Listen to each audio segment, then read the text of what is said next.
രണ്ടാം ക്ലാസ്സിലെ ഓർമ്മച്ചെപ്പിൽ മിന്നി തിളങ്ങിയൊരു പെൻസിൽ, വഴിയിൽ കിട്ടിയ നിധി പോലെ അന്ന് മാറോട് ചേർത്തു വെച്ചു ഞാൻ.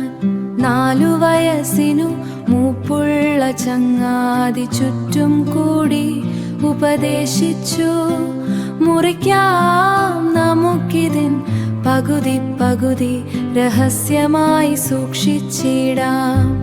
വീട്ടിലെ പെട്ടിയിൽ ഒളിപ്പിച്ചു വെച്ചു, ഭീമിയതി നോക്കിയപ്പോൾ കാണുന്നില്ല.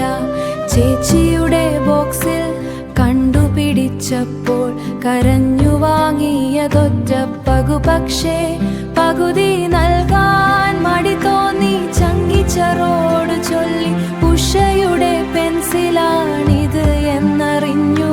ശിക്ഷയായി 10 പൈസ എന്നു കേട്ടു. അച്ഛൻ്റെ തല്ലും വഴക്കും ഭയന്ന് ഉള്ളുരുകി ഞാൻ നടന്നു നീങ്ങി. മണ്ണിൽ വീണു കിടപ്പതുടുണ്ടോ 10 പൈസ എന്നു കണ്ണു തിരഞ്ഞു.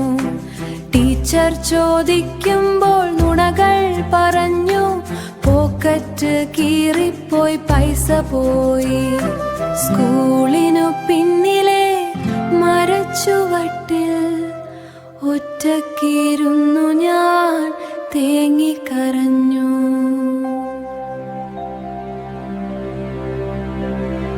കാലം കടന്നുപോയി, ടീച്ചറും മറന്നു.